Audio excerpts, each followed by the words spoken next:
आज की क्लास में हम भारत के जो उद्योग है, इंडस्ट्रीज ऑफ इंडिया, इनको डिस्कस करेंगे।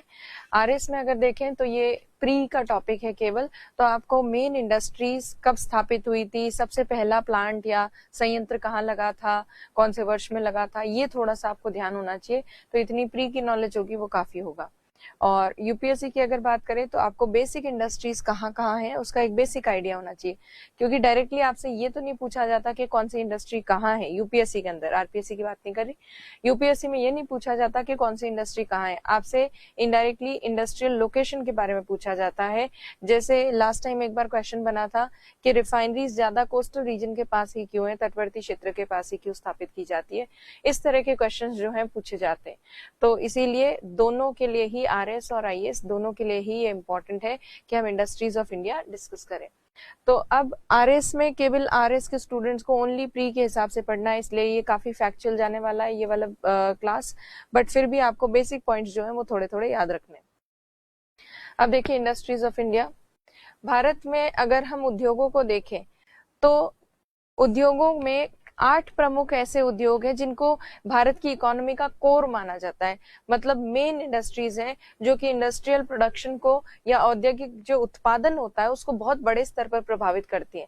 इसीलिए अक्सर कई बार प्री वगैरह में क्वेश्चन पूछ लिया जाता है कि कौन से ऐसे उद्योग है जो 8 कोर उद्योग में सम्मिलित हैं, तो इनकी जानकारी आपको होनी चाहिए। अब ये जो इंडस्ट्रीज हैं ये मेनली आईआईपी में लगभग 40% का योगदान करती है। आईआईपी क्या होता है, इंग्लिश में तो यहाँ लिखा हुआ है, सूचकांक होता है index of industrial production. Hindi में अगर देखें तो इसका मतलब होता है औद्योगिक उत्पादन का जो सूचकांक है, उस उत्पादन के सूचकांक में 40% भाग कौन से ये उद्योग है, ये वाले जो उद्योग है उनका 40% भागीदारी रहती है या योगदान रहता है। तो इसीलिए ये 8 कोर इंडस्ट्रीज इंडिया की इकोनॉमी के लिए बहुत ज्यादा इंपॉर्टेंट है, इसलिए ये प्री में सीधे क्वेश्चन बन सकता है। ये याद करनी है कौन से 8 कोर उद्योग हैं।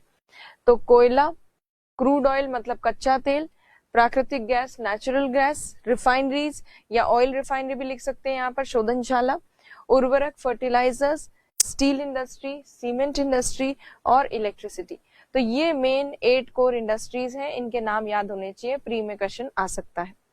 अब जो है आगे हम बात करते हैं 8 कोर इंडस्ट्रीज के बाद। तो 8 कोर उद्योगों के बाद भारत के प्रमुख अगर औद्योगिक केंद्र हम देखें, इंडस्ट्रियल रीजन्स इंडिया में कौन कौन से हैं, तो देखिए यहाँ पे आपको जो डार्क पार्ट नजर आ रहा है ये इंडस्ट्रियल रीजन है इंडिया के, और इसमें से ये जो आपको दिख रहा है ये है NCR industrial region, national capital industrial region. जो राष्ट्रीय राजधानी है दिल्ली और उसके आसपास वाले जो क्षेत्र हैं वहां स्थित औद्योगिक केंद्र है ये। और दिल्ली के आसपास वाला ये जो इंडस्ट्रियल रीजन है ये भारत का सबसे नवीनतम, सबसे नया बना हुआ लेटेस्ट इंडस्ट्रियल रीजन है, सबसे नवीनतम औद्योगिक प्रदेश है।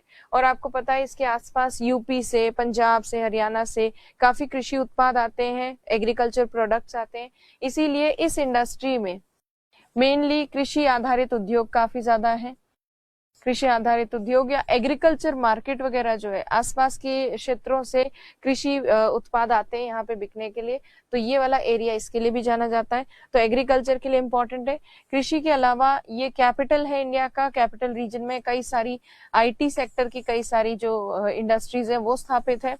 कृषि के अलावा आईटी सेक्टर के अलावा आपको ध्यान होगा ऑटोमोबाइल जो सेक्टर है वो भी यहाँ पे काफी डेवलप्ड है, ऑटोमोबाइल उद्योग भी यहाँ काफी स्थापित है।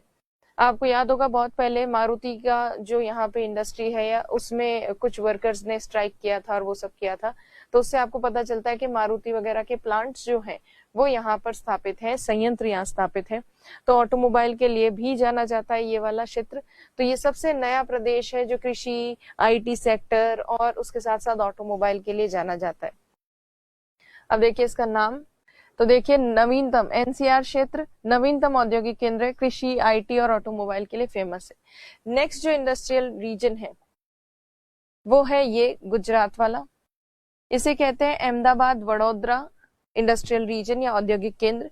और ये अहमदाबाद वडोदरा औद्योगिक केंद्र जो है यहाँ पर आपको याद होगा हमने पेट्रोलियम देखा था, तेल कहाँ मिलता है गुजरात में, तो गुजरात में यहाँ अंकलेश्वर नाम के स्थान है, वहां पर तेल मिलता है।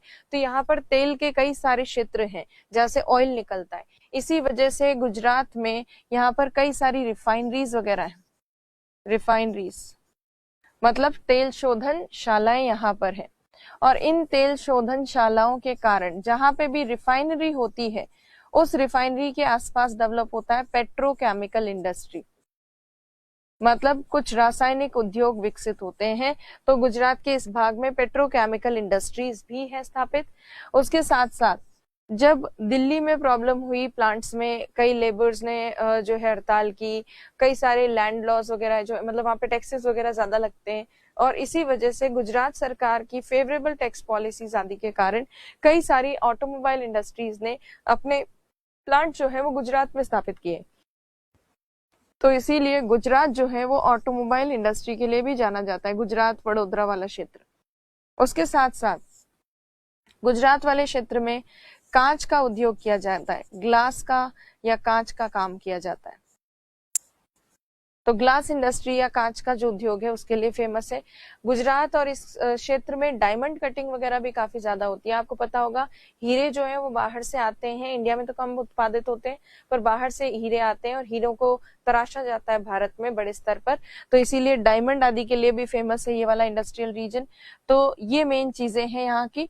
और ऑटोमोबाइल, रिफाइनरी, पेट्रोकेमिकल, कांच उद्योग, उसके साथ साथ डायमंड कटिंग वगैरह भी यहाँ पर होती है। तो ये गुजरात का अहमदाबाद वडोदरा औद्योगिक केंद्र। अच्छा, मेन चीज तो मैं भूल गई, सूती वस्त्र उद्योग के लिए विख्यात है गुजरात और महाराष्ट्र। ये दो जो हैं ये सूती वस्त्र उद्योग के लिए, कॉटन टेक्सटाइल इंडस्ट्री के लिए फेमस है, क्योंकि यहाँ पर कपास का उत्पादन काफी अच्छा खासा होता है। तो सूती वस्त्र उद्योग, कांच उद्योग, पेट्रोकेमिकल, ऑटोमोबाइल उद्योग, इन सब के लिए फेमस है। अब अगले औद्योगिक प्रदेश की बात करते हैं, जो कि है मुंबई पुणे इंडस्ट्रियल रीजन। मुंबई पुणे जो औद्योगिक केंद्र है, मुंबई में भी तेल निकलता है, मुंबई हाई वाले क्षेत्र में, इसीलिए रिफाइनरीज है और रिफाइनरी के पास में पेट्रोकेमिकल इंडस्ट्रीज होती है। तो यहाँ पर मुंबई पुणे वाले क्षेत्र में पेट्रोकेमिकल उद्योग स्थापित हैं। उसके साथ साथ अभी हमने देखा सूती वस्त्र उद्योग के लिए जैसे गुजरात फेमस है, वैसे ही कॉटन टेक्सटाइल के लिए महाराष्ट्र भी फेमस है। उसके अलावा यहाँ पर आईटी सेक्टर भी काफी डेवलप्ड है, आईटी सेक्टर का भी विकास काफी अच्छा खासा हुआ है। प्लस ऑटोमोबाइल इंडस्ट्री यहाँ पर काफी ज्यादा विकसित है, और ये इंडिया का फाइनेंशियल हब भी माना जाता है मुंबई वाला एरिया। तो काफी इंपॉर्टेंट क्षेत्र है ये। तो इन सब चीजों के लिए जाना जाता है, petrochemical, cotton textile, IT, automobile. तो देखिए अभी जो हमने डिस्कस किया, मुंबई पुणे औद्योगिक केंद्र भारत का, अच्छा ये भारत का सबसे बड़ा औद्योगिक केंद्र है, लार्जेस्ट इंडस्ट्रियल रीजन है। ये था सबसे नवीनतम, ये है सबसे बड़ा, और ये जो यहाँ पर पश्चिम बंगाल में ये सबसे पुराना, सबसे नया, सबसे पुराना, सबसे बड़ा, नया, पुराना और बड़ा, ये तीन स्थान अलग से आपको ध्यान होने चाहिए। तो सबसे बड़ा औद्योगिक केंद्र है, सूती वस्त्र उद्योग के लिए, पेट्रोकेमिकल, ऑटोमोबाइल और आईटी उद्योग के लिए फेमस है। अब अगला जो औद्योगिक प्रदेश है, इंडस्ट्रियल रीजन, उसको देख लेते हैं। वो है ये यहाँ पर जो आपको दिख रहा है, बेंगलोर चेन्नई औद्योगिक केंद्र। बेंगलोर चेन्नई औद्योगिक केंद्र में आपको पता होगा बेंगलोर वगैरह जो है वो फेमस है किसके लिए, आईटी के लिए। ये एरिया इलेक्ट्रॉनिक्स के लिए फेमस है, इलेक्ट्रॉनिक गैजेट्स वगैरह जो है इलेक्ट्रॉनिक्स के लिए फेमस है। प्लस ऑटोमोबाइल इंडस्ट्री यहाँ पे काफी फेमस है, ऑटोमोबाइल इंडस्ट्री। तो ये तीन इंडस्ट्रीज हैं, और यहीं पर जो आईटी सेक्टर है उसके कारण भारत की सिलिकॉन घाटी, बेंगलोर वाला जो क्षेत्र है उसको कहा जाता है भारत की सिलिकॉन घाटी, सिलिकॉन वैली ऑफ इंडिया। तो इसके लिए फेमस है ये वाला इंडस्ट्रियल रीजन, बेंगलोर चेन्नई औद्योगिक केंद्र। तो इसी को देख लेते हैं। तो देखिए बेंगलोर चेन्नई औद्योगिक केंद्र, सिलिकॉन घाटी कहते हैं भारत की इसको, आईटी, इलेक्ट्रॉनिक्स, ऑटोमोबाइल, इन सब के लिए फेमस है। फिर आप यहाँ पे देखिए छोटा सा इंडस्ट्रियल रीजन औद्योगिक केंद्र जो आपको दिख रहा है, इसे कहते हैं केरल औद्योगिक केंद्र, केरल का उद्योग इंडस्ट्रियल रीजन। इसको अगर डिटेल में नाम दें तो इसका नाम है कोल्लम तिरुवनंतपुरम औद्योगिक केंद्र, कोल्लम तिरुवनंतपुरम इंडस्ट्रियल रीजन। ये यहाँ पर जो इंडस्ट्रियल रीजन है, कोच्चि जो पोर्ट है, बंदरगाह, वहां पे आयात किया जाता है, इंपोर्ट किया जाता है तेल, और उस तेल की रिफाइनरी यहाँ पर स्थापित है। तो इसीलिए पेट्रोकेमिकल इंडस्ट्री के लिए फेमस है ये वाला क्षेत्र। और पेट्रोकेमिकल इंडस्ट्री के साथ साथ यहाँ पर कृषि उत्पाद भी प्राप्त होते हैं या उसका उद्योग भी है, एग्रीकल्चर प्रोडक्ट्स का, उसमें खास तौर पर मसालों का। तो यहाँ पर मसालों का उद्योग काफी ज्यादा बड़े स्तर पर स्थापित है। तो स्पाइस जो है उसकी इंडस्ट्रीज यहाँ पर काफी ज्यादा है इस केरल वाले पार्ट में। तो अब देखिए, केरल औद्योगिक केंद्र मसालों की खेती के लिए या मसालों के उद्योग के लिए फेमस है। कृषि आधारित उद्योग के साथ पेट्रोकेमिकल इंडस्ट्री भी यहाँ पर फेमस है। अब अगले इंडस्ट्रियल रीजन की बात करते हैं। यहाँ पर अगला इंडस्ट्रियल रीजन जो दिख रहा है वो है विशाखापट्टनम गुंटूर, विशाखापट्टनम गुंटूर औद्योगिक केंद्र, गुंटूर या गंटूर। तो ये विशाखापट्टनम और गंटूर वाला जो इंडस्ट्रियल रीजन है, ये आयरन और कोल, लोहा और कोयला जहां मिलता है उन स्थानों के आसपास है। इसीलिए इस क्षेत्र में लौह इस्पात या स्टील इंडस्ट्री यहाँ पे काफी फेमस है। स्टील इंडस्ट्री या इस्पात उद्योग के लिए विख्यात है और यहाँ से स्टील जो है वो एक्सपोर्ट भी किया जाता है। तो इसलिए विशाखापट्टनम गुंटूर स्टील के लिए फेमस है। फिर यहाँ पर एक और देख लेते हैं साथ में, ये जो आपको दिख रहा है इसे कहते हैं छोटा नागपुर इंडस्ट्रियल बेल्ट, छोटा नागपुर औद्योगिक केंद्र। और छोटा नागपुर औद्योगिक केंद्र जो है, यहाँ छोटा नागपुर पठारी क्षेत्र में बहुत सारे खनिज मिलते हैं, खास तौर पर धात्विक खनिज, मेटालिक मिनरल्स। इसी वजह से छोटा नागपुर इंडस्ट्रियल रीजन फेमस है औद्योगिक धात्विक उद्योग के लिए, और या हम कह सकते हैं मेटल बेस्ड जो इंडस्ट्रीज होती है उनके लिए फेमस है। जैसे एल्यूमिनियम की इंडस्ट्रीज हो गई, स्टील के प्लांट्स हो गए, इस्पात के संयंत्र हो गए, उन सब के लिए फेमस है ये। और यहाँ पर ये जो है इसे कहते हैं कोलकाता हल्दिया औद्योगिक केंद्र। और कोलकाता हल्दिया जो इंडस्ट्रियल रीजन है, आपको पता है कोलकाता हल्दिया वाला जो पोर्ट रीजन है वहां पर भी थोड़ा बहुत पेट्रोकेमिकल इंडस्ट्रीज वगैरह हो सकती है या है, क्योंकि यहाँ पे एक पाइपलाइन आकर कनेक्ट होती है इंडिया के नॉर्थ ईस्टर्न स्टेट से, उत्तर पूर्वी राज्यों से एक ऑयल पाइपलाइन आती है यहाँ पर, उसके द्वारा एक्सपोर्ट किया जाता है पेट्रोलियम वगैरह, ऑयल जो है उसके रिफाइंड प्रोडक्ट्स जो है उनको एक्सपोर्ट किया जाता है, इसके लिए फेमस है ये। प्लस यहाँ पर पश्चिम बंगाल में चावल की खेती अच्छी खासी होती है, तो राइस और भी एग्रीकल्चर बेस्ड जो इंडस्ट्रीज है वो यहाँ पर स्थापित है। जूट का उत्पादन यहाँ पे काफी ज्यादा होता है, तो जूट के लिए भी फेमस है। तो कपड़ों से संबंधित उद्योग, उसके साथ साथ कृषि से संबंधित उद्योग और पेट्रोकेमिकल इंडस्ट्री वो यहाँ पर काफी ज्यादा है। तो ये 3 औद्योगिक केंद्र हमने साथ में किए, विशाखापट्टनम, गुंटूर, छोटा नागपुर और कोलकाता हल्दिया। इन्हीं का टेक्स्ट अब देख लेते हैं। कोलकाता हल्दिया, अच्छा कोलकाता हल्दिया मैंने अभी आपको बताया था भारत का सबसे पुराना औद्योगिक केंद्र भी है। वस्त्र, पटसन का मतलब होता है जूट, चावल के लिए, पेट्रोकेमिकल उद्योग के लिए, इन सब के लिए फेमस है। अगला छोटा नागपुर औद्योगिक केंद्र मैंने बताया मेटल इंडस्ट्री के लिए, धातु उद्योग के लिए फेमस है। और लास्ट विशाखापट्टनम, गुंटूर और विशाखापट्टनम वाला लौह इस्पात उद्योग के लिए, आयरन एंड स्टील इंडस्ट्री के लिए फेमस है। तो ये हो गए भारत के प्रमुख औद्योगिक केंद्र, इंडस्ट्रियल रीजन्स।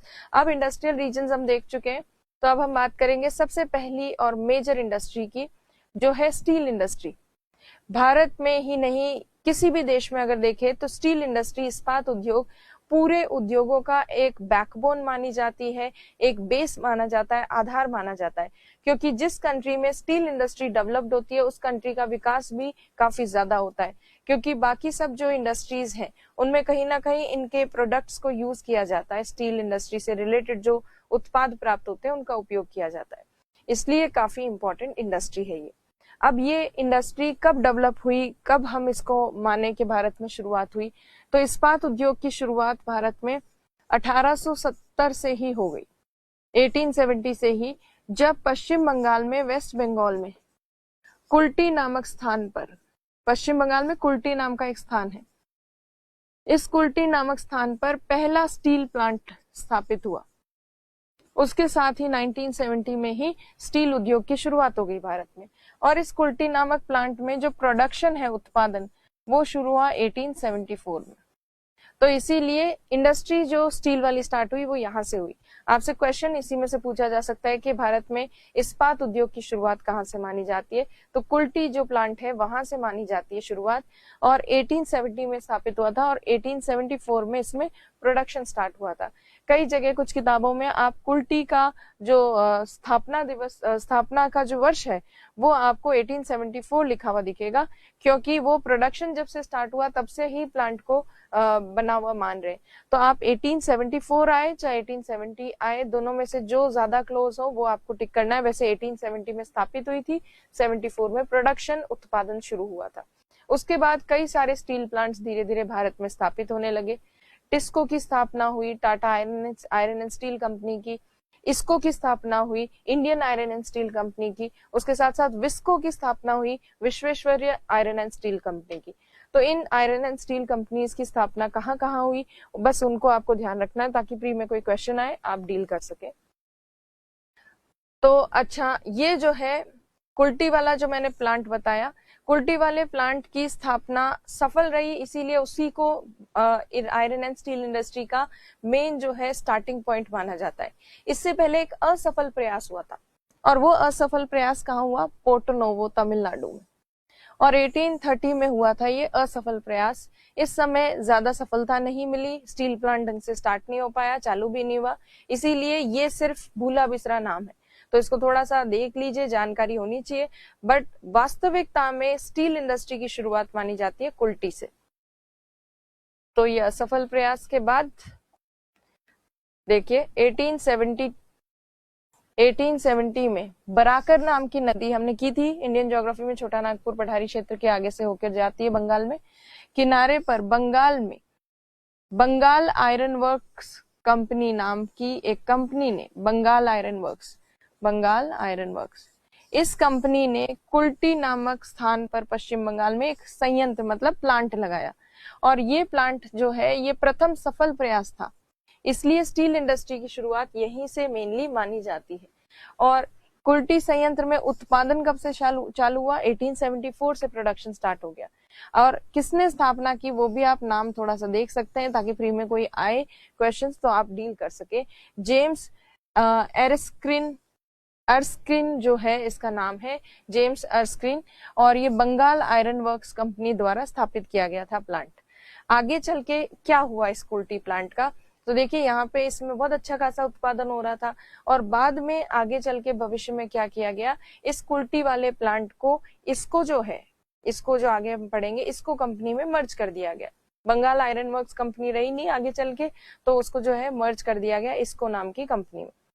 तो ये पहला प्रयास था, और ये प्रयास किसने किया? सरकार ने नहीं किया था, गवर्नमेंट ने नहीं किया था, ये प्राइवेट सेक्टर पे निजी क्षेत्र में ये प्रयास हुआ था। इसके बाद 1870 के बाद सबसे अच्छी खासी और बड़ी भारी भरकम शुरुआत जो है, अच्छी शुरुआत किसने की थी? टिस्को ने की थी। 1907 में टिस्को की शुरुआत हुई। टिस्को वास्तव में जमशेदपुर झारखंड में स्थित है, बट उस जमशेदपुर नामक स्थान को पहले सांची कहा जाता था, सांची। और जब जमशेदजी टाटा ने यहाँ पर टिस्को का प्लांट लगाया, उसके बाद ये सांची नामक स्थान जो है जमशेदपुर कहलाने लगा, उनके नाम पर इसको जमशेदपुर कहने लगे। तो इसीलिए टिस्को का जो प्लांट है वो काफी फेमस है। टिस्को का फुल फॉर्म क्या होता है? Tata iron and steel company होता है इसका फुल फॉर्म। और ये जो टिस्को का प्लांट है, ये आधुनिक भारत का जो आधुनिक लौह इस्पात कारखाने वो इसी से शुरू हुए।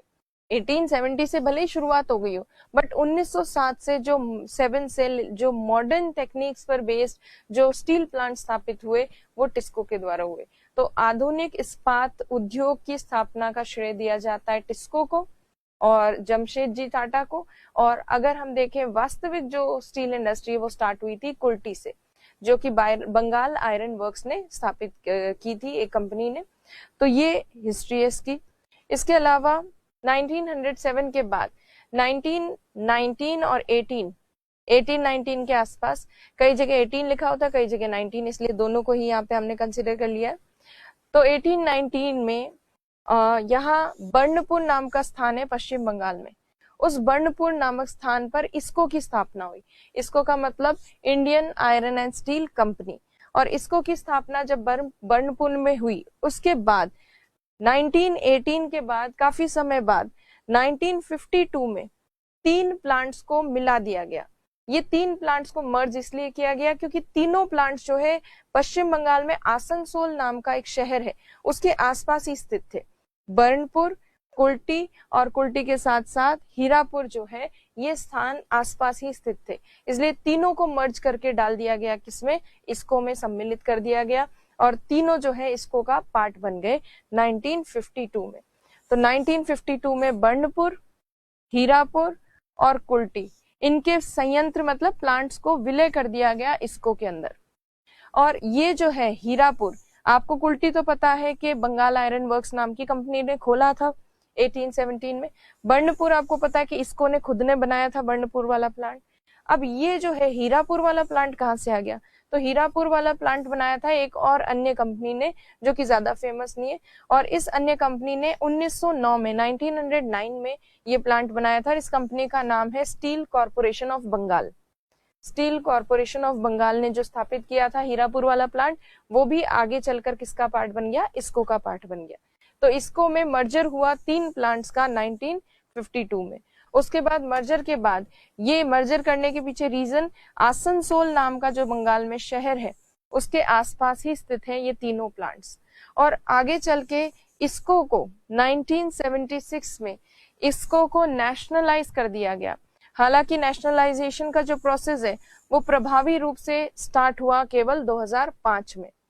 तो इसको भी पहले प्राइवेट सेक्टर की थी, ये जो है कुल्टी वाला प्लांट भी प्राइवेट सेक्टर में था, और जमशेदपुर में जो टिस्को का प्लांट था वो भी प्राइवेट सेक्टर का था। इवन इसको वाला प्लांट भी शुरुआत में प्राइवेट सेक्टर का था।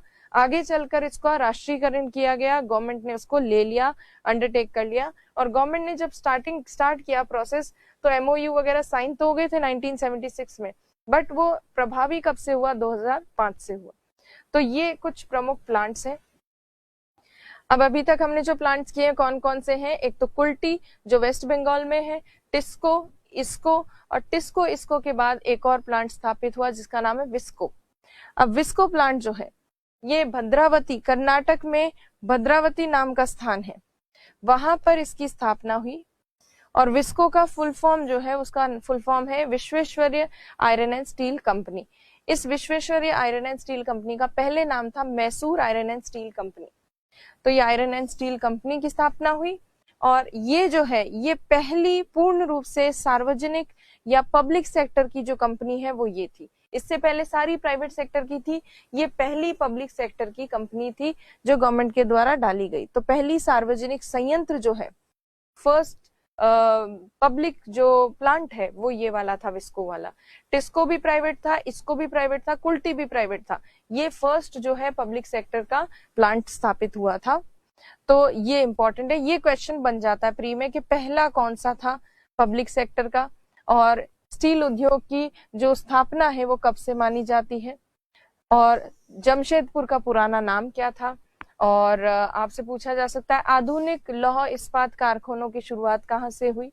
और फिर ये भी पूछ सकते हैं कि वास्तविकता में कोई प्रयास अगर हुआ हो उस इस्पात उद्योग के लिए, सर्वप्रथम प्रयास जो है वो कब किया गया था और किसके द्वारा, तो पोर्टनोवो में किया गया था, 1830 में किया गया था। तो जैसे क्वेश्चन पूछा जाए वैसे आपको आंसर करना है प्री के हिसाब से। तो ये स्टील इंडस्ट्री इनके लिए फेमस है। अब स्टील इंडस्ट्री जो है भारत की स्वतंत्रता के बाद 1907 में जो Tata iron and steel company है वो अच्छे धमाके के साथ और अच्छे स्वरूप में भारत में स्टील इंडस्ट्री को बढ़ावा देने के लिए आई। उसके बाद दूसरी इंडस्ट्रीज भी धीरे धीरे, दूसरी जो कंपनीज जो हैं वो भी धीरे धीरे स्टील इंडस्ट्री की तरफ उनका रुझान बढ़ा, जैसे कि टिस्को के बाद आई इसको, विस्को वगैरह। परंतु आगे स्वतंत्रता के बाद सरकार ने भी थोड़ा सा स्टील इंडस्ट्री को बढ़ावा दिया। पहला जो फाइनेंशियल ईयर था, पहला जो 5 ईयर प्लान था, पहला पंचवर्षीय योजना जो थी सरकार की, उसमें सरकार ने कृषि के ऊपर ज्यादा ध्यान दिया, पर उद्योगों के ऊपर सरकार ने ध्यान देना शुरू किया दूसरी 5 ईयर प्लान में या दूसरी पंचवर्षीय योजना में। और इस दूसरी पंचवर्षीय योजना में सरकार बड़े स्तर पर इस्पात उद्योगों के विकास के लिए कई सारे अपनी तरफ से जो है पहल की, सरकार ने कई सारी चीजें लेकर आई, कुछ कंपनीज की स्थापना की, उसके साथ साथ एक ऑर्गेनाइजेशन की स्थापना की जो प्लांट्स को, संयंत्रों को डेवलप करे। तो उसी चीज को अब हम देखेंगे। तो देखिए, सरकार ने दूसरा जो 5 ईयर प्लान था, सेकेंड 5 ईयर प्लान मतलब दूसरी पंचवर्षीय योजना, इसमें सरकार ने हिंदुस्तान स्टील लिमिटेड नाम की एक कंपनी खोली और हिंदुस्तान स्टील लिमिटेड की कंपनी 1954 में खोली और इनको जिम्मेदारी दी हिंदुस्तान स्टील लिमिटेड को कि आप अंतरराष्ट्रीय सहयोग लीजिए और सहयोग के साथ स्टील प्लांट्स जो है उनको डेवलप कीजिए। तो इसने HSL ने, हिंदुस्तान स्टील लिमिटेड ने 1954 के बाद 55 से स्टार्ट करने प्लांट्स जो है उनको स्थापित करना शुरू कर दिया। हालांकि इन प्लांट्स में उत्पादन काफी लेट हुआ। कुछ संयंत्रों में उत्पादन 1959 से स्टार्ट हुआ, कुछ प्लांट्स जो है उनमें उत्पादन 1962 से स्टार्ट हुआ प्रोडक्शन। तो प्रोडक्शन लेट स्टार्ट हुआ बट स्थापित करने की जो कार्य है वो शुरू हो गया था 1955 से। तो अब जो है कौन कौन से प्लांट्स HSL ने, हिंदुस्तान स्टील लिमिटेड ने बनवाए। तो दुर्गापुर जो पश्चिम बंगाल में है वो प्लांट बनवाया और ये ब्रिटेन की मदद से बना है, ब्रिटेन की सहायता से बना है। राउरकेला, उड़ीसा में जो राउरकेला नाम का स्थान है ये जर्मनी की मदद से बना है। जर्मनी की एक कंपनी है क्रूप एंड डेमाग, क्रूप और डेमाग नाम की कंपनी ने हेल्प किया था। ये पहला ऐसा स्टील प्लांट है जो कि इंटीग्रेटेड है, पहला एकीकृत इस्पात उद्योग से इस्पात संयंत्र जो कि पब्लिक सेक्टर का था। एकीकृत का मतलब क्या हुआ, तो देखिए स्टील या आयरन एंड स्टील इंडस्ट्री जब होती है, आयरन एंड स्टील का मतलब कई सारे आयरन के बाय प्रोडक्ट्स वगैरह बनाते हैं, जैसे पिग आयरन बनाते हैं, कास्ट आयरन बनाते हैं और फिर आगे चलकर उनको यूज करके स्टील बनती है। तो कुछ प्लांट्स ऐसे होते हैं जो केवल पिग आयरन बनाते हैं, कुछ प्लांट्स ऐसे होते हैं जो केवल कास्ट आयरन बनाते हैं, इस तरह के आयरन के अलग अलग फॉर्म बनाते हैं और कुछ फाइनली स्टील बनाते हैं। बट ये पहला ऐसा प्लांट था जो एकीकृत था, इंटीग्रेटेड था, जिसमें सारा प्रोसेस स्टील निर्माण का वो एक साथ एक ही जगह एक ही प्लांट में होता था। इससे पहले प्राइवेट सेक्टर वालों ने कई सारे प्लांट्स ऐसे बनाए होंगे जो एकीकृत थे, जैसे हमने टिस्को वगैरह देखा, वो इंटीग्रेटेड प्लांट्स थे जरूर, परंतु पब्लिक सेक्टर का कोई इंटीग्रेटेड प्लांट अभी तक नहीं आया था। तो ये पहला पब्लिक सेक्टर का सरकार द्वारा निर्मित पहला इंटीग्रेटेड या एकीकृत स्टील प्लांट था, इस्पात संयंत्र था, इसलिए इंपॉर्टेंट है। उसके अलावा भिलाई जो है छत्तीसगढ़ में, उसमें वहां पे भी भिलाई में भी एक प्लांट बना, USSR की मदद से बनाया गया। तो दूसरी पंचवर्षीय योजना में 3 स्टील प्लांट्स बने और हिंदुस्तान स्टील लिमिटेड जैसी कंपनी बनी। इसके बाद तीसरा जो 5 ईयर प्लान था उसमें भी एक स्टील प्लांट का निर्माण हुआ, थर्ड 5 ईयर प्लान में, तीसरी पंचवर्षीय योजना में। और जिस स्टील प्लांट का डेवलपमेंट हुआ या निर्माण हुआ वो है बोकारो, झारखंड में स्थित। तो झारखंड में बोकारो नाम के स्थान पर स्थित USSR की मदद से बना है ये। इसका निर्माण 1964 में हुआ। 64 में भले ही इसका एस्टैब्लिशमेंट या सेटिंग अप या फिर स्थापित हो गया 64 में, बट प्रोडक्शन इसमें स्टार्ट हुआ 1972 में। प्रोडक्शन स्टार्ट होने में काफी टाइम लग गया।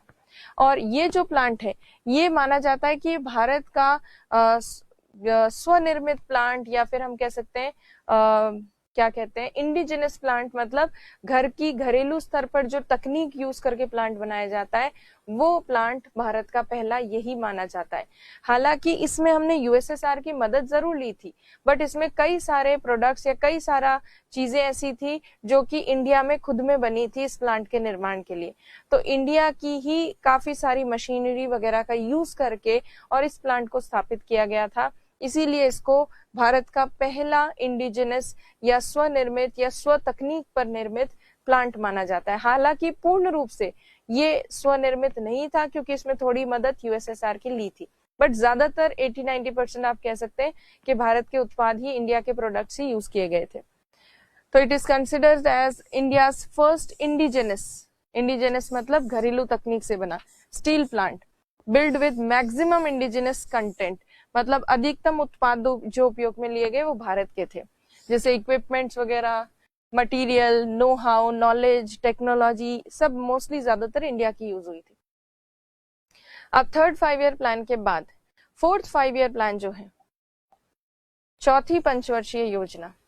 इस चौथी पंचवर्षीय योजना के अंतर्गत ये कई सारे 3 तो प्लांट्स बने, ये 3 तो प्लांट्स हैं, और एक कंपनी और बनी। अभी तक हिंदुस्तान स्टील लिमिटेड सारी जिम्मेदारी ले रखी थी इसने, पब्लिक सेक्टर के जितने भी स्टील प्लांट्स हैं उनको ये देखरेख करती थी हिंदुस्तान स्टील लिमिटेड। इस चौथी पंचवर्षीय योजना में आया कि एक नई कंपनी खोली गई जिसका नाम था steel authority of India limited, SAIL जिसको कहते हैं। Steel authority of India limited जो है उसी में फिर आगे चल के ये HSL मतलब हिंदुस्तान स्टील लिमिटेड को उसी का पार्ट बना दिया गया। हिंदुस्तान स्टील लिमिटेड खत्म हो गई, उसका स्थान किसने ले लिया? सेल ने ले लिया, स्टील अथॉरिटी ऑफ इंडिया। ये कब स्थापित हुई? तो ये 72-73 के आसपास ये स्थापित हुई। इसको बनाने के लिए या स्थापित करने के लिए जो बिल पास होना था या जो भी चीज पास होनी थी वो 72 में पास हो गई थी और 73 में इसको स्थापित किया गया था। तो सेल की स्थापना आपसे पूछी जा सकती है। 72, 73 दोनों नंबर्स जो हैं या फिर ईयर्स बताए जाते हैं, 72, 73।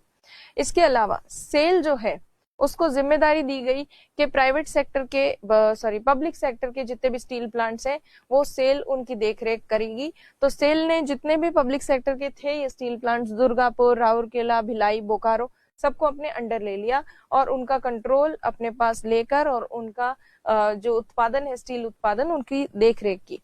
उसके साथ साथ सेल जो है इसमें अन्य जो आगे बनने वाले जो प्लांट्स हैं उनको भी इसमें स्थापित किया, अंडर लिया गया। और उसके अलावा सेल के अंडर आ जाता है इसको भी, क्योंकि इसको भी अब क्या हो चुका है, इसको पब्लिक सेक्टर का हो जाता है 1952 में मर्जर के बाद। 1976 में अभी किया था हमने, इसको जो है वो पब्लिक सेक्टर का बन गया या उसका राष्ट्रीयकरण हो गया और इसीलिए आगे चलकर इसको जो है वो भी किसका पार्ट बन गया? सेल का पार्ट बन गया। तो अभी वर्तमान में इसको भिलाई, इसको दुर्गापुर, राउरकेला, भिलाई और बोकारो ये प्लांट्स आते हैं किसके अंतर्गत? सेल के अंतर्गत। अब इनके अलावा और कौन से प्लांट स्थापित किए गए?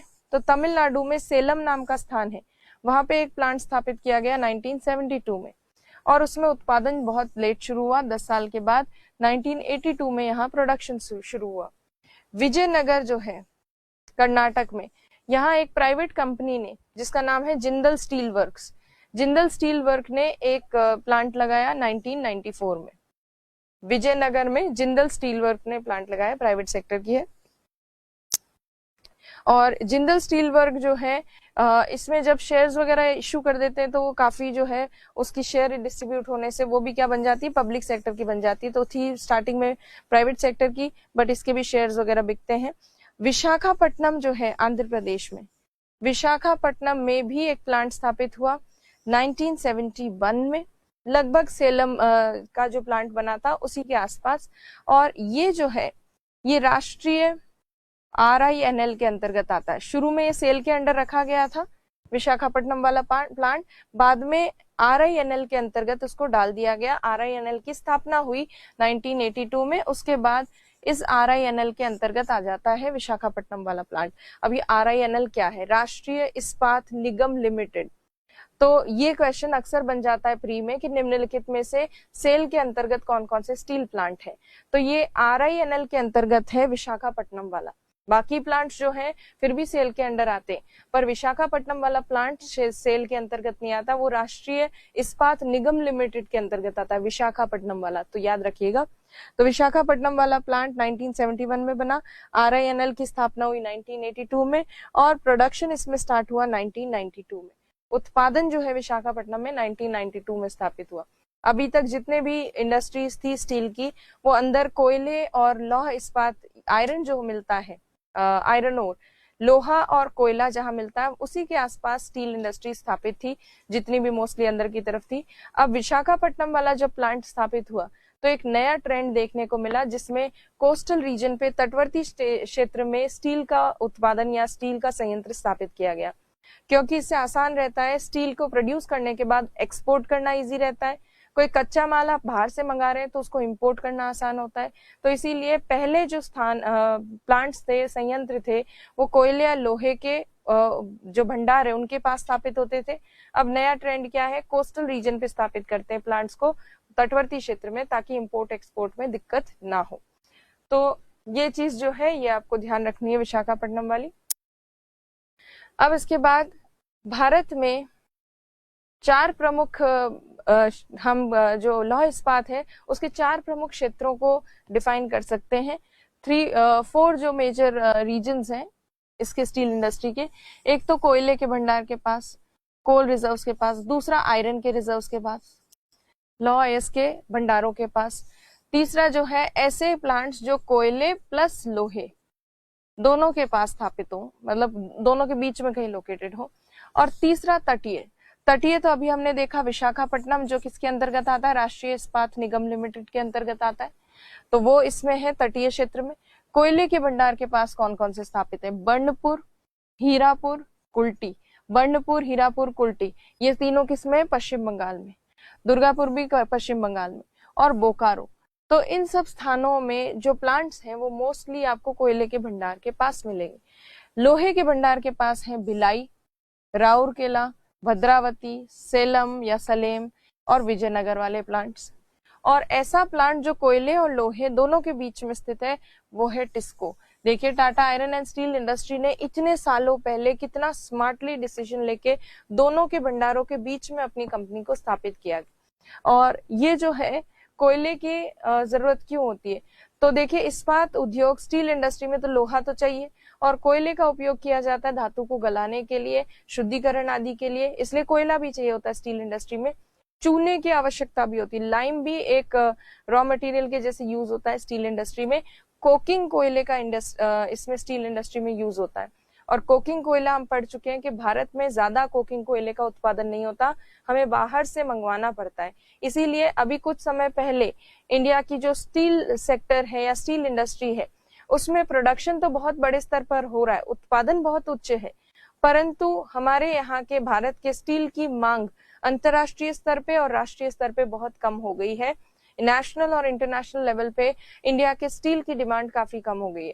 वो इसलिए क्योंकि इंडिया का स्टील बहुत महंगा पड़ता है, क्वालिटी भी एवरेज सी है, ठीक ठाक है, इतना कोई ज्यादा नहीं है कि कोई एक्स्ट्रा पैसे क्यों देगा। जब नॉर्मल सा स्टील आप प्रोड्यूस कर रहे हो प्लस आप महंगा दे रहे हो तो आपका कोई क्यों खरीदेगा। चाइना, जापान, इस तरह के जो देश हैं जो सस्ता और अच्छी क्वालिटी का कोई ये जो स्टील है वो उत्पादित करते हैं, उनसे लोग लेते हैं। इवन हमारे घरेलू जो इंडस्ट्रीज हैं, डोमेस्टिक जो इंडस्ट्रीज है जिनको स्टील की जरूरत होती है, वो भी बाहर से लेना ज्यादा पसंद करते हैं, क्योंकि इंडिया का स्टील महंगा पड़ता है। और इंडिया का स्टील महंगा क्यों पड़ता है, महंगा इसलिए पड़ता है क्योंकि हम बाहर से इम्पोर्ट करते हैं कोकिंग कोयले का।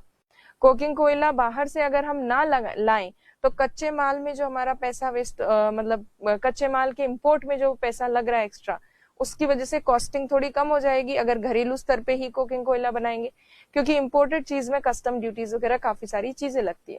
इसीलिए स्टील इंडस्ट्री से रिलेटेड प्रॉब्लम्स को सॉल्व करने के लिए सरकार जो है इस्पात नीति के साथ आई, स्टील पॉलिसी लेकर आई, ताकि स्टील सेक्टर को और बढ़ावा मिले इंडिया में। और उस इस्पात नीति को भी अभी हम देखेंगे। इस्पात नीति को, स्टील जो पॉलिसी है उसको देखें उससे पहले मैप के ऊपर अगर हम लोकेट करें स्टील प्लांट्स को, तो यहाँ पर देखिए पश्चिम बंगाल में दुर्गापुर, और उसके अलावा बर्नपुर, बोकारो, यहाँ जमशेदपुर, ये बोकारो जमशेदपुर झारखंड में, बर्नपुर दुर्गापुर पश्चिम बंगाल में, राउरकेला उड़ीसा में, भिलाई छत्तीसगढ़ में, विजयनगर कर्नाटक में, भद्रावती कर्नाटक में, सेलम जो है ये तमिलनाडु में, और ये रहा विशाखापट्टनम। तो ये स्टील प्लांट्स है इंडिया के मोस्टली। ये कोल और आयरन बेल्ट जो है वहां पर आपको मोस्टली ये स्टील प्लांट्स देखने को मिलेंगे। अब भारत की इस्पात नीति की अगर हम बात करें तो इंडिया की जो स्टील पॉलिसी है 2017 में आई थी। इसका मेन पर्पस ये था कि इंडिया के जो स्टील सेक्टर की या स्टील की डिमांड जो कम हो गई है उस डिमांड को वापस से बढ़ाना, इंडिया के स्टील सेक्टर को बूस्ट अप करना। उत्पादन ज्यादा है बट मार्केट नहीं मिल रहा उनको, क्योंकि उनका स्टील महंगा पड़ रहा है। इसीलिए स्टील की मांग को बढ़ाने के लिए सरकार ये नीति लेकर आई। इसके कुछ टारगेट्स थे। अब टारगेट्स क्या थे वो देखिए। अभी जो हमारे यहाँ पर स्टील का उत्पादन होता है वो 100 मिलियन टन के आसपास होता है। इसको 2030 तक बढ़ाकर करेंगे लगभग 300 मिलियन टन। ये टारगेट है स्टील पॉलिसी का। दूसरा टारगेट जो है वो ये है कि अभी स्टील इंडस्ट्री में जो कच्चा माल में कोकिंग कोयला जो आता है, कोकिंग कोल, ये कोकिंग कोल इंपोर्ट किया जाता है और अधिकतम कोकिंग कोल बाहर से ही आता है, इंपोर्ट किया जाता है। तो इसीलिए क्या किया जाएगा, भविष्य में इंपोर्टेड कोकिंग कोल जो है उसका प्रतिशत, वर्तमान में तो अभी तो 85% हमारा कोकिंग कोयला बाहर से आता है, तो इसको, इस प्रतिशत को घटा के लगभग 65% के आसपास तक लेकर आएंगे। कब तक? 2030 तक। तो इम्पोर्टेड कोकिंग कोल पे डिपेंडेंसी को रिड्यूस करके 65% तक लेकर आएंगे। मतलब बाहर से आयातित जो कोकिंग कोयला है उस पर निर्भरता को घटाया जाएगा। तीसरी चीज, प्रति व्यक्ति पर पर्सन, प्रति व्यक्ति जो स्टील की खपत होती है, उस स्टील की खपत की वर्तमान स्थिति देखें तो एट प्रेजेंट प्रति व्यक्ति स्टील की खपत 60 किलोग्राम होती है। इस स्टील की खपत को बढ़ाएंगे और 160 किलोग्राम प्रति व्यक्ति स्टील की खपत करेंगे 2030 तक। ये सरकार ने इस पॉलिसी के टारगेट्स बनाए हैं। उसके साथ साथ एक सरकार ने स्टील सेक्टर में नई टेक्नोलॉजी का यूज हो, नई तरीके से स्टील सेक्टर डेवलप हो, इसलिए एक परियोजना या एक मिशन भी सरकार लेकर आई है जिसे कहते हैं श्रितमी, steel research and technology mission of India. वो भी सरकार ने इंट्रोड्यूस किया है ताकि इस सेक्टर में रिसर्च भी हो, अनुसंधान भी हो। तो ये सब सरकार इस पॉलिसी के थ्रू लेकर आई। तो देखिए 100 मिलियन टन से 2030 तक 300 मिलियन टन कर देंगे इस्पात को, स्टील को। 85% जो आयातित कोयला है, इंपोर्टेड कोकिंग कोयला, उसको घटाकर कर देंगे 65%। प्रति व्यक्ति स्टील की खपत जो अभी वर्तमान में 60 kg है, 60 किलो, उसको 2030 तक बढ़ाकर 160 किलो कर देंगे। इस्पात क्षेत्र में अनुसंधान को बढ़ावा, रिसर्च को बढ़ावा देने के लिए steel research and technology mission of India जो है वो स्थापित किया गया।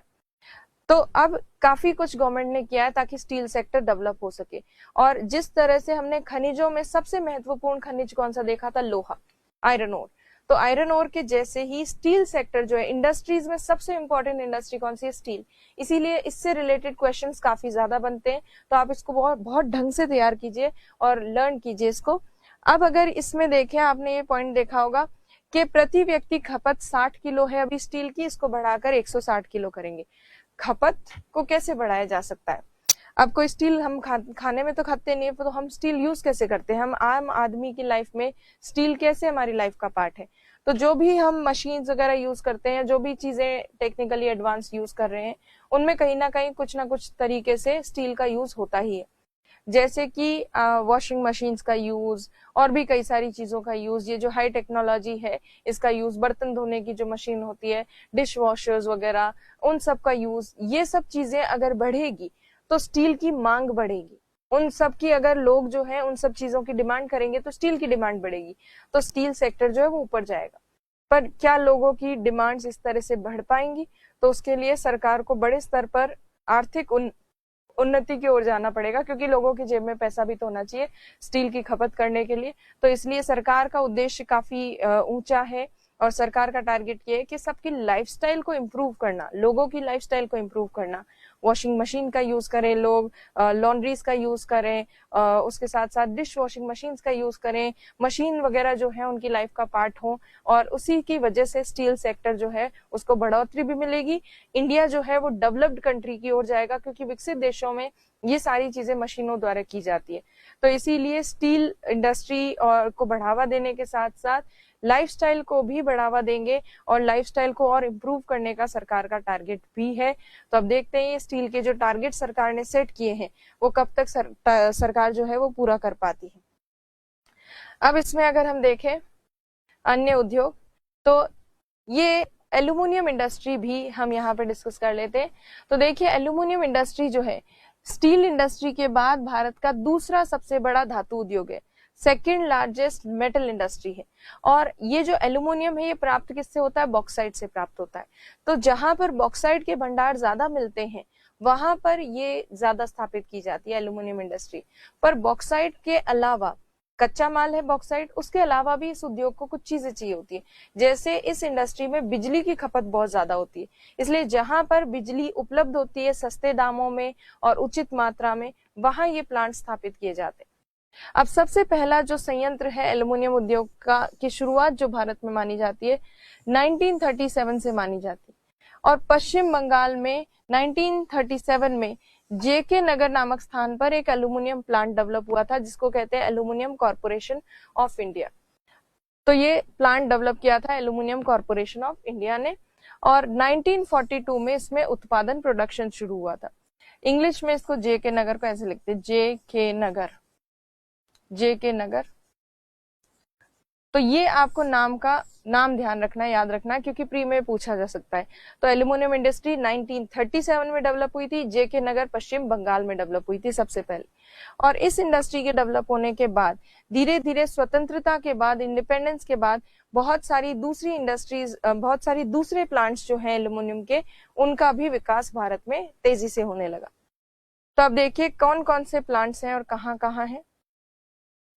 अभी जो मैंने आपको बताया वो तो स्थापित हो ही गया। उसके बाद जो है 1900 के डिकेड में, 1900 का जो था 1900 के बाद जो है कौन कौन से प्लांट्स डेवलप हुए वो देखिए। तो एक इंडल करके प्लांट, इंडियन एल्यूमिनियम लिमिटेड, इस प्लांट का फुल फॉर्म है इंडियन एल्यूमिनियम लिमिटेड। इसने स्थापना की अपने पहले संयंत्र की केरल में एक स्थान से जिसका नाम है आलूपुरम। और आलूपुरम में 1938 में इंडाल का पहला प्लांट स्थापित हुआ। इंडाल ने दूसरे भी कई सारे प्लांट्स कई जगह स्थापित किए हैं, जैसे हीराकुंड में इंडाल का एक और प्लांट है। इसी तरह से झारखंड में मुरी नामक स्थान है, झारखंड में इस मुरी नामक स्थान पर भी इंडाल का एक प्लांट है। और उसके साथ साथ ये जो कर्नाटक है, कर्नाटक में बेलगांव नाम का स्थान है, बेलगांव नाम का स्थान, वहां पे भी इंडाल का प्लांट है। तो Indal Indian aluminium limited company, सबसे पहला इसका संयंत्र प्लांट स्थापित हुआ था आलूपुरम में 1938 में। उसके बाद दूसरे कई सारे प्लांट स्थापित हुए, जैसे मुरी में, हीराकुंड में, बेलगांव में। इसका जो मुरी प्लांट है ये काफी इंपॉर्टेंट है। झारखंड में जो मुरी प्लांट है ये भारत का सबसे पहली एल्यूमिनियम रिफाइनरी मानी जाती है, इंडिया फर्स्ट एल्यूमिनियम रिफाइनरी, इसके लिए फेमस है। तो ये इंडाल हो गया। अब इंडल जो है इसको आगे चलकर मर्ज कर दिया गया हिंडाल्को में। इंडियन एल्यूमिनियम लिमिटेड को आगे चलकर मर्ज किया गया, मिला दिया किसमें? हिंडाल्को में। हिंडाल्को का मतलब क्या है? हिंदुस्तान एल्यूमिनियम कॉरपोरेशन, इसमें इसको मिला दिया गया भविष्य में। तो ये तो हो गई इंडाल की जर्नी। 4 प्लांट्स है इसके। सबसे पहला प्लांट आलूपुरम में, मुरी वाला प्लांट फेमस है भारत की पहली एल्यूमिनियम रिफाइनरी के रूप में। उसके बाद जो है इस इंडाल के बाद स्थापित हुआ हिंडाल्को, हिंदुस्तान एल्यूमिनियम कॉरपोरेशन, और इसकी शुरुआत हुई यूपी में रेणुकूट नामक स्थान पर पहला संयंत्र स्थापित किया इसने, फर्स्ट प्लांट इसने यहाँ एस्टैब्लिश किया। वो भी कब एस्टैब्लिश किया? आजादी के बाद 1958 में। उसके बाद अन्य अगर हम देखें तो मालको नाम का प्लांट 1965 में स्थापित हुआ था तमिलनाडु के मेटूर नामक स्थान पर, मेटूर तमिलनाडु। मालको का मतलब हुआ मद्रास एल्यूमिनियम कॉरपोरेशन, तो मद्रास एल्यूमिनियम कॉरपोरेशन का प्लांट मेटूर तमिलनाडु में स्थापित हुआ। उसके बाद 1965 में ही बाल्को नामक प्लांट स्थापित हुआ कोरबा छत्तीसगढ़ में, छत्तीसगढ़ का जो कोरबा जिला है वहां पे स्थापित हुआ, और इसका फुल फॉर्म है बाल्को का भारत एल्यूमिनियम कॉरपोरेशन। और फिर अगर देखें तो इन सब के बाद स्थापित हुआ नालको, काफी इंपॉर्टेंट है नालको। 1981 में नालको स्थापित हुआ, इसे कहते हैं नेशनल एल्यूमिनियम कॉरपोरेशन। इसका प्लांट अंगुल में भी है। अंगुल में तो स्मेल्टर है एल्यूमिनियम का, स्मेल्टर जो है वो स्थापित किया गया है। इसके अलावा नालको के प्लांट कोरापुट में भी है, दमनजोड़ी में है। इन सब स्थानों पर मेनली उड़ीसा में नालको जो है वो प्रभावी है या नालको स्थापित है। तो नालको नाम की कंपनी भी स्थापित हुई। तो इस तरह के कई सारी कंपनीज एल्यूमिनियम सेक्टर के अंतर्गत, एल्यूमिनियम इंडस्ट्री के अंतर्गत स्थापित की गई, स्वतंत्रता से पहले भी, स्वतंत्रता के बाद में भी। इनमें से इनके आपको थोड़ा बहुत वर्ष और कहाँ पे स्थापित हैं किसके प्लांट वो याद रखने पड़ेंगे, ताकि प्री में कोई क्वेश्चन आए तो आप डील कर सके।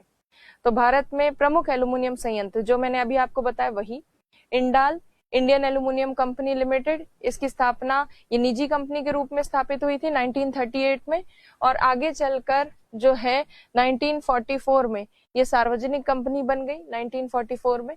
और पहला संयंत्र इसका स्थापित हुआ था आलूपुरम केरल में। और इस कंपनी के अन्य जो प्लांट्स हैं वो हीराकुंड, मुरी में, बेलगांव में भी है। और अब इस कंपनी का विलय हो गया किसमें? हिंडाल्को में। और मुरी में भारत की पहली एल्यूमिनियम रिफाइनरी है जो मैंने अभी आपको बताई थी। और फिर देखिए हिंडाल्को, हिंडाल्को हिंदुस्तान एल्यूमिनियम कॉरपोरेशन है जिसमें इंडाल्को को मिला दिया गया है या इंडाल को मिला दिया गया है। और ये 1958 में आजादी के बाद रेणुकूट उत्तर प्रदेश में इसका पहला प्लांट लगा था। मालको मद्रास एल्यूमिनियम कंपनी 1965 में स्थापित, मेटूर तमिलनाडु में इसका प्लांट है। इसी तरह से बाल्को भारत एल्यूमिनियम कंपनी, स्थापना 1965 में, और इसका पहला संयंत्र कोरबा छत्तीसगढ़ में, ये भी हम देख चुके हैं।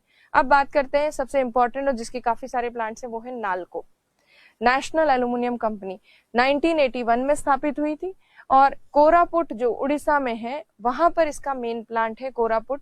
उसके अलावा भारत का सबसे बड़ा एल्यूमिनियम संयंत्र भी माना जाता है किसको, नालको को।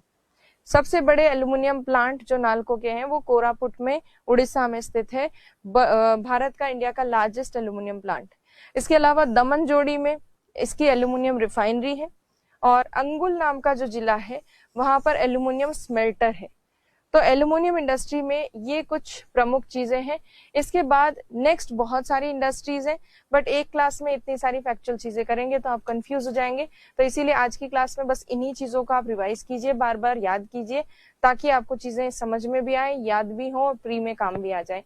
बाकी नेक्स्ट चीजें जो है, नेक्स्ट इंडस्ट्रीज, वो हम कल की क्लास में देखेंगे। Okay, thank you.